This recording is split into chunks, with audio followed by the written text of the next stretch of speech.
So we go back to the religious orders.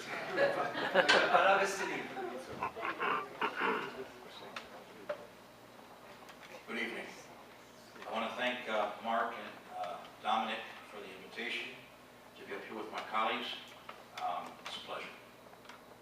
My name is Tony Pizzo, and I'm a native Chicagoan. I actually grew up on the South Coast side, just west of Midway Airport. I am of both Sicilian and Neapolitan extract. My mother's parents, my maternal grandparents are just outside of Naples, and my father's parents are just outside of Palermo. As a matter of fact, my last name, Pizzo, which is a Sicilian name, is a Sicilian colloquialism for extortion. Real conduit. I just wanted to mention a little anecdote here for Colin. He gave a wonderful presentation on Cabrini. You are looking at a walking, talking, fifth-class relic. Yeah. My maternal grandparents were friends with Mother Cabrini when she was involved in the construction over there of the Columbus Extension Hospital, which later became Mother Cabrini. My grandparents lived over on Racine and Lexington. There was a 12th flat there where the whole family shared for several years before they actually lost the building, and would run into her periodically and thought that she was truly a saintly woman. On the other hand, my paternal grandfather, whose wife, my grandmother, she was a very sickly lady and was constantly in and out of the hospital.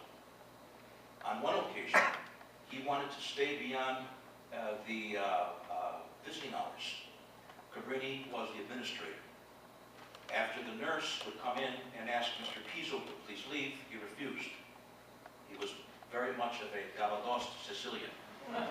In the meantime, Cabrini came up and threw him out. He never forgave her. And wondered, how is it possible that the church could canonize una strega?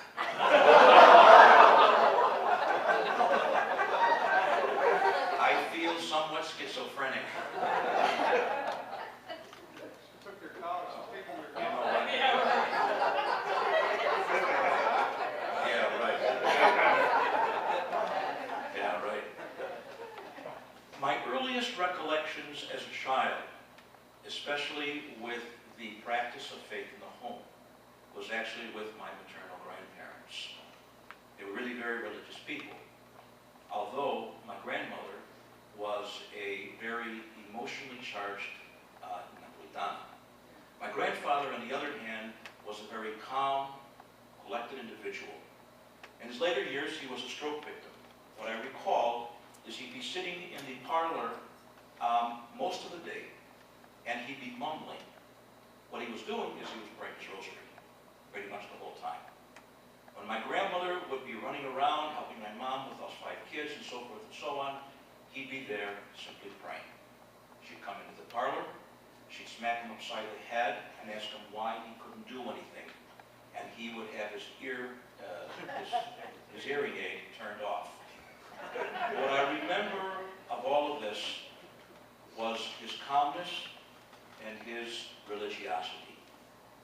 We also did some interesting folk practices in the house, which I thought were pretty normal and common. And that is, when us kids would be sick, meaning the grandkids, my grandmother would do something strange with an egg. To this day, I'm not exactly sure what it was. Then she would take olive oil, and she would spread olive oil over the area that was affected, whether it be a cough, let's say a headache, stub our toe, whatever the case was. These kinds of things I remember very well. It wasn't until later on that I realized this was culturally specific in our lives. As a matter of fact, when we moved from Sacramento and Flournoy, Mother Cabrini Parish there, to where my family still exists at this particular point, that particular area of the city right now is still somewhat Polish, very, very few Italians, and a lot of Irish. The parish I grew up in, and the school I went to, was founded by an Irish pastor. The associate was Irish. The IHM nuns were Irish. We had to wear light green shirts, dark green pants, dark green tie. The walls were green. The blackboards were not black, they were green. So I grew up with a lot of this Irish propaganda and paraphernalia that helped to kind of, let's say, give me a different kind of a perspective on what it means to be other than Irish. Other than Irish. And for us, it was really important that we celebrated our Italianness in my family. We had a lot of traditions that had already been mentioned. Christmas Eve, fish dinner only. The gathering of everybody at all the holidays. My mom and dad's home, my father would always say, was like Grand Central Station, even though he was not from New York. But he would always say, we always have a house full, thank God and God bless. My mother would always be concerned about not having enough pasta when she cooked for an army. There was always enough food. My father was not an every Sunday church goer, but religion and faith was important for him.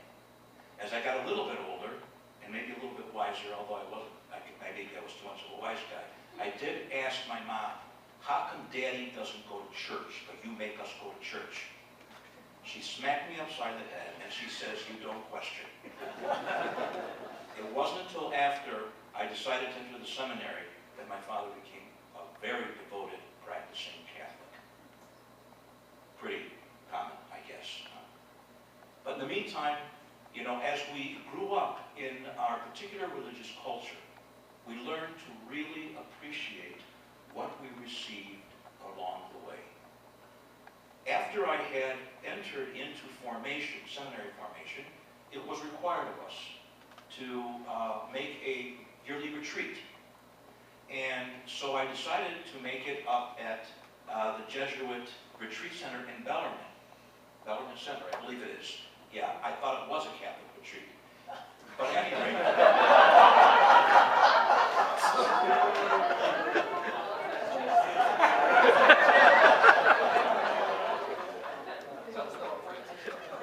Something interesting happened. I had no idea of what a retreat was about. I just had to do one. Okay? This was over the course of the summer. And the Jesuit who was there at the time, who I think is now deceased, was assigned to me as my spiritual director for those several days. So he said, Tony, what did you want to do at this time? I says, you know, Father, I really don't know. Give me an idea. He says, what if we were to explore the origins of your vocation? Yeah, sure, why not?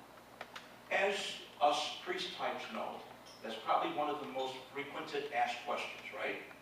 What made you become a priest? You know, what prompted you? You know, what motivated you? So I thought, all right, this might work. I always thought it was because, as I was going through grade school, some of my best friends talked about becoming priests. None of them did. I did.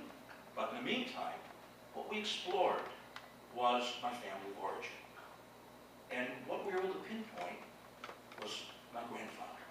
The very one I just told you would be the calm, peaceful guy, always praying.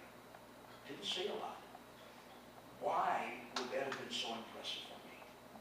Why would I somehow wind up with having this deep, emotional, and even spiritual connection with my grandfather, who died when I was 9 years old, but who I remember being a very loving and dedicated man to the family. And perhaps that's what it was. So I was really delighted when I realized it was really my grandfather. I'd like to think, I'd like to imagine that perhaps he never articulated this, but maybe he prayed that I would be a priest. And maybe that was a desire and a wish that he had. So that for me was very powerful as I, reflect back on my life. I was ordained in 1984 by Cardinal Bernardi. This coming May, I'll finish 30 years as a priest. And I still reflect, going all the way back on the origins of why I am who I am and why I do what I do. Now granted, there are many factors that have contributed to all this. If somebody were to say, why would you even stay as a priest? I think Dominic just mentioned it. Because I love the church. Because it's the people of God. Because I'm fed and I'm nourished. In some circles we call that mission in reverse, where the more we give, really, the more we are given. And that's how God works. So I thank God for my vocation both as a priest and as an Augustinian Catholic.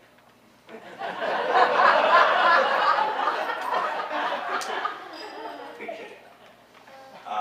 So I thank you for allowing me the opportunity to share my story with all of you. And all of us, I know that us religious, us priests, you know, we have all kinds of circumstances that lead up to a decision that bring us to the point of